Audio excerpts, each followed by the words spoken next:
UI UX Python నేర్చుకోండి, లక్షలు సంపాదించండి. Join Quality thought.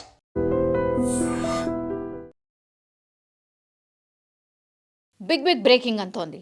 చెర్లపల్లి దగ్గర అంటే హైదరాబాద్ చెర్లపల్లి దగ్గర ఒకే కుటుంబానికి చెందినటువంటి వ్యక్తులు బలవన్ మరణానికి, అది కూడా ట్రైన్ ట్రాక్ మీద పడి ఉండడం గమనించిన స్థానికులందరూ కూడా ఇన్ఫర్మేషన్ ఇచ్చారు.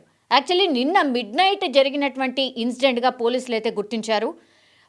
1:30 ప్రాంతంలో చెర్లపల్లి ఘట్కేసర్ రైల్వే ట్రాక్పై ముగ్గురు మృతదేహాలు పడి ఉండడాన్ని స్థానికులు ఎర్లీ మార్నింగ్ అవర్స్ గమనించి ఆ తర్వాత పోలీసులకు ఇన్ఫర్మేషన్ ఇవ్వడంతో పక్కనే వాళ్ళ కారు కూడా ఆగి ఉంది. దీంతో పూర్తిగా డీటెయిల్స్ తెలుసుకున్నటువంటి క్రమంలో పోలీసులకు తెలిసిన విషయం ఏంటంటే వీళ్ళందరూ కూడా ఒకే కుటుంబానికి చెందినటువంటి వ్యక్తులు. సురేందర్ రెడ్డి, విజయ, అట్లాగే చేతన్ రెడ్డి, అంటే భార్య భర్త అట్లాగే కుమారుడు, వీళ్ళందరూ కూడా ఆత్మహత్యకు పాల్పడిండ్రు, ట్రైన్ ట్రాక్పై పడి ఉన్నారు.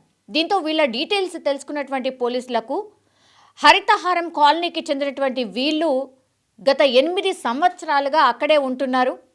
మరి ఏం జరిగిందో ఏంటో తెలియదు, కానీ ఆత్మహత్యకు గల కారణాలనైతే పోలీసులు పూర్తిగా డీటెయిల్స్ తెలుసుకొని దర్యాప్తు అయితే స్టార్ట్ చేశారు. కాలనీ వాసులకు అడిగినప్పుడు వాళ్ళందరూ కూడా బాగానే ఉంటారు, మరి వాళ్ళకు కుటుంబ కలహాలు ఉన్నాయా లేకపోతే ఇంకేమైనా ఆర్థిక ఇబ్బందులు ఉన్నాయా అని కాలనీ వాసులకు అడిగే క్రమంలో వాళ్ళకు కూడా ఏమీ సమాచారం లేదు. కానీ ఇంత పెద్ద డిసిషన్ తీసుకోవడానికి రీజన్ ఏంటి అనేది కూడా ఇప్పుడు ఈ సురేందర్ రెడ్డి ఫ్యామిలీ అంటే అటు ఇటుగా ఫ్యామిలీ మెంబర్స్ అందరినీ కూడా కనుక్కునే ప్రయత్నం అయితే చేస్తూ ఉన్నారు. కానీ ఒక్కసారిగా రైల్వే ట్రాక్పై ముగ్గురు మృతదేహాల్ని చూసినటువంటి స్థానికులు భయాందోళనకు గురయ్యారు.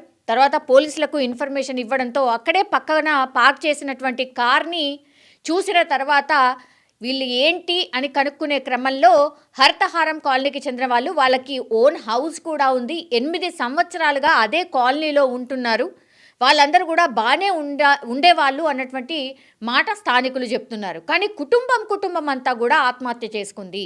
మరి రీజన్ ఏంటి అనేటువంటి కోణంలో పోలీసులు అయితే దర్యాప్తు చేస్తూ ఉన్నారు.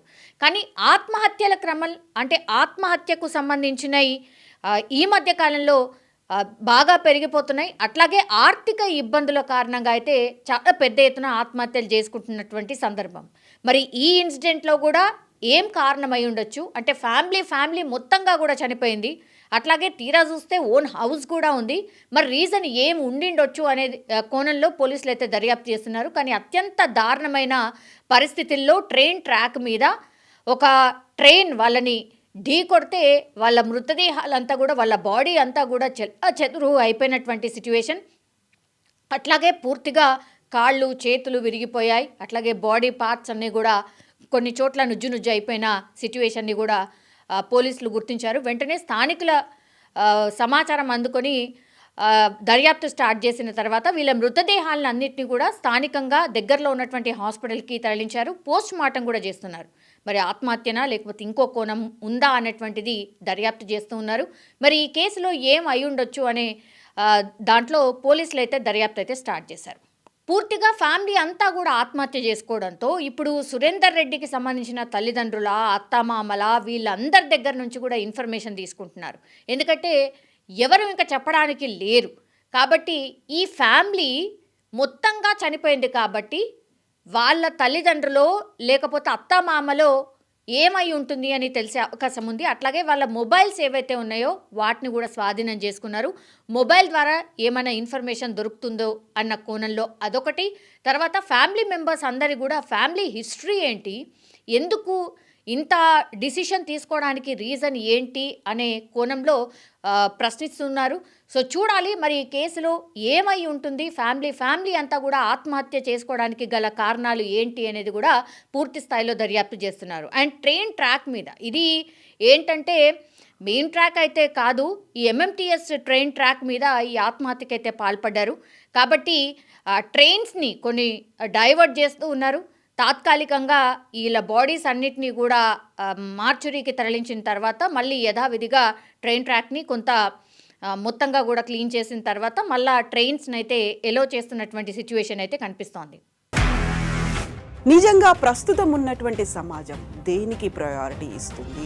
ఆర్థిక సంబంధాల చుట్టూ మాత్రమే తిరుగుతోంది. మళ్ళీ ఎన్నికలంగానే చాలా విరక్తి కలుగుతున్నాం. మంచి అనిపిస్తుంది కదా, లేడీస్ కూడా ఛాలెంజింగ్ జాబ్స్ చేసినప్పుడు చాలా బాగుంటది. ట్రాఫిక్ అసిస్టెంట్స్ గా నియమించిన ట్రాన్స్జెండర్స్ అందరితో సాల్యూట్ చేయించుకుంటున్నారు. ఫుడ్ డెలివరీ ఇవ్వటానికి వెళ్ళినటువంటి డెలివరీ బాయ్ అనిల్ పై కళ్ళ ముందు